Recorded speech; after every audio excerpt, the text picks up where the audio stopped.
Good afternoon and welcome to the Midday News. Here's what we have in the bulletin. Police probe suspected arson attack on Ray Market. Jamaica Customs Agency warns public about importing unlawful items into the country. And later in sports, legendary coach says odds against Jamaica men's mile relay team qualifying for the Olympics. Thank you for joining us. I'm Shamela Pullen. Here are the details. We begin with news that the police are now at a scene in St. Catherine where the body of a man was found buried in a shallow grave Thursday morning. The body is said to be that of 34-year-old Kevin Anderson, a security guard of Fraser's Content, Spanish Town. The area is now cordoned off by police personnel. Mr. Anderson was last seen about 8 p.m. on May 1. A man is dead following a controversial police shootout in Grange Hill, Westmoreland, Wednesday. The deceased has been identified as 29-year-old Pete Bowen. According to reports, the police, acting on intelligence, went to Mr. Bowen's house when it's alleged the situation became confrontational. It's alleged that Mr. Bowen opened fire on the police officers who returned the gunfire. Mr. Bowen was later found suffering from a gunshot wound. He was taken to hospital where he died. The weapon and ammunition were seized. The police in Western Kingston are now investigating a suspected case of arson at the Oxford Mall Market, also known as Ray Market in downtown Kingston. As you'll hear in this report, the affected vendors are appealing for help. Picking up the pieces. That's the sentiment echoed by some of the more than 200 vendors of the Ray Market in downtown Kingston. All their goods and other belongings were destroyed in the blaze. The vendors watched as the area was being cleared of debris, an all too familiar scene, having had to start over after previous fires. We start almost value 30,000. Yes, and when them burn you out and we have to bill out back, it's very stressing. You understand? Because we have to find the money for bill it, because there we get your food, everything there we get it, so we have to bill back. My start about 25,000. Yes, to bill it up. Buy zinc, nail, pallet and everything. Pay to bill it. They are appealing for help. We'd like some help, because every time we get burned out, nobody helping us, and we need help to build up back, because it's hard for us. The other day I paid 20,000 to build my salary, just burned down like that, everything just burned out. And I can talk for every one of us. Deputy Superintendent of Police Oral Foster, who is in charge of the Market District, says the estimated cost of the damage is still unknown as the investigation continues. He suspects arson could have been the cause of the fire. I am not of the belief that this is an accident based on the frequency at which it occurred. But we will be conducting the investigation to find the person or persons who are culpable, and so that they can be treated accordingly. DSP Foster is appealing to vendors, shoppers, stakeholders, and anyone with information about the fire to share with the police. One of the recommendations that I made repeatedly to help with the security of this particular space is the installation of surveillance cameras, where we can have round-the-clock monitoring. With this in place, criminals will be less likely to enter this particular space to commit any crime, to include arson. Sandy Williams, TVJ News. The Jamaica Customs Agency is warning the public to stop the unlawful importation of firearms and accessories. The agency says since April, some 10 illegal firearms and gun-related items were seized. It says this was done during routine operations at warehouses at the Norman Manley International Airport. In addition to heightened vigilance at ports of entry, efforts have been made to ramp up the use of technology and intelligence sharing to detect and intercept illicit shipments. More calls for the government to speed up plans to impose stiffer penalties for the improper disposal of waste across the country. The government announced the plans earlier this year, but no timeline was set. Amoy Harriot reports. We cannot be government and be comfortable approving events with gang association. What are we saying to John Public?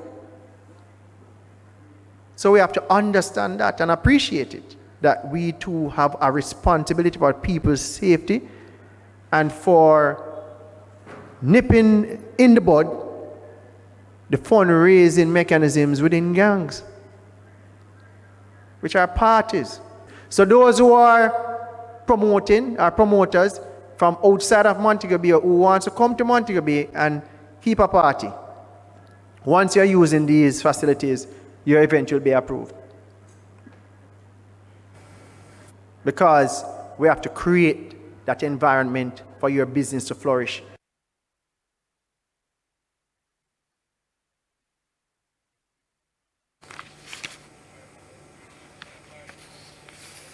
I want to have an atmosphere where for legitimate promoters, if you realize what I said, legitimate promoters, you can plan in anticipation that when you have these criteria filled that we are setting out, that you can plan with a sense of security. And we go back to an earlier story, more calls for the government to speed up plans to impose stiffer penalties for the improper disposal of waste across the country. Amoy Harriet reports. If you litter, your life a go bitter. This statement can be found on the website of the National Solid Waste Management Authority, just above its list of fines for improper waste disposal offences. For littering or disposing of garbage in any public space, $2,000. For willfully breaking any bottle or article made of glass in or on any public place without having lawful authority or reasonable excuse to do so, $5,000. These are just two of the offences listed. Some believe these fines need to be increased.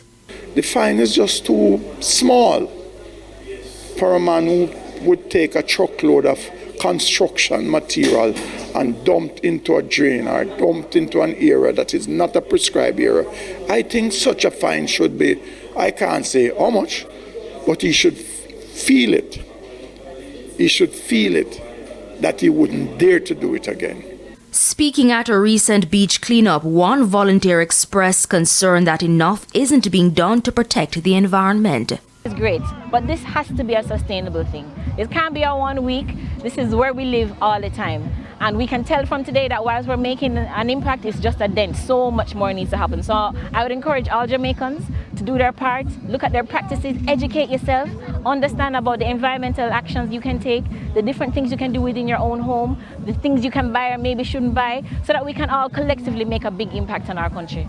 Mr. Davis says the government intends to do more.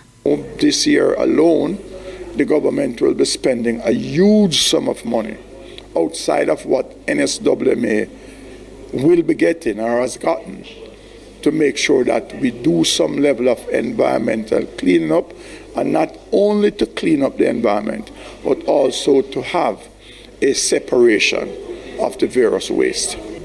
If we protect the environment will protect us. Because some of the challenges that we are having now as a global community is because of how we have treated the environment over the years. Amoy Harriet, TVJ News. It's time for a break. Stay with us. More stories when we return.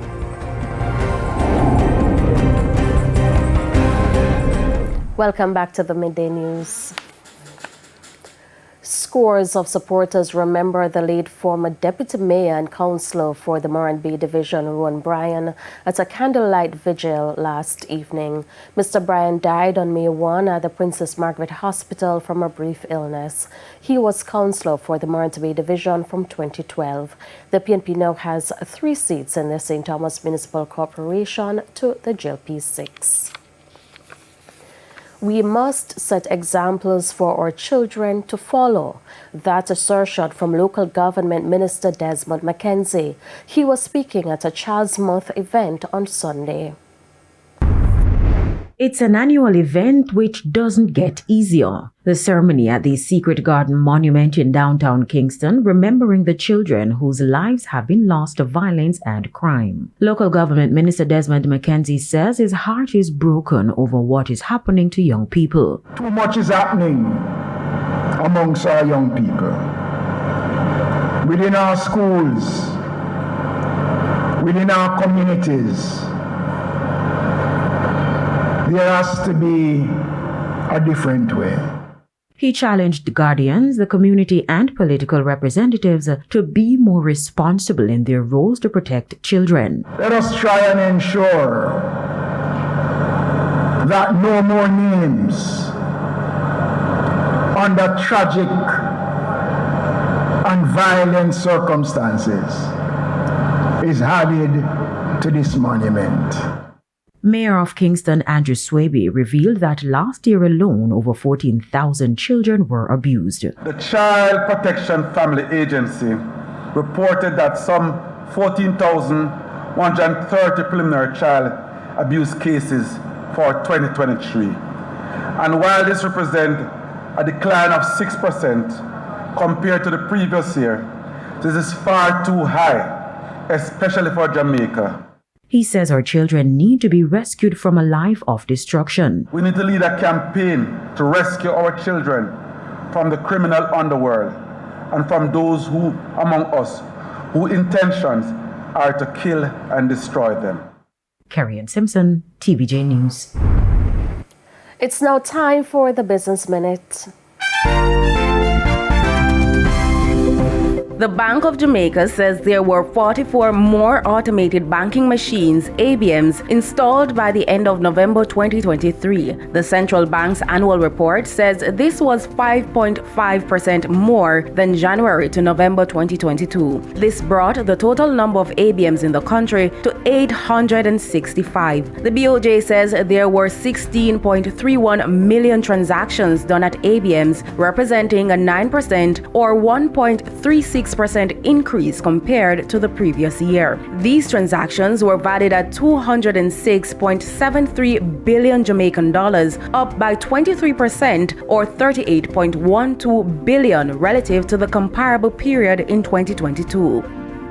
Further afield, the chair of the Federal Deposit Insurance Corporation, Martin Gruenberg, is facing calls from lawmakers to resign. This after a 234-page report was released Tuesday about pervasive sexual harassment, discrimination, and bullying at the agency. The report, commissioned by the FDIC, confirmed the findings of a November Wall Street Journal investigation, which revealed a long-standing problematic culture. The report was based on interviews with over 500 employees. And that's it for the Business Minute. I'm Sandy Williams.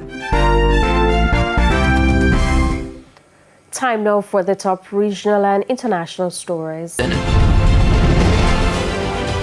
We head to a quick break. When we come back, we'll have your midday sports report.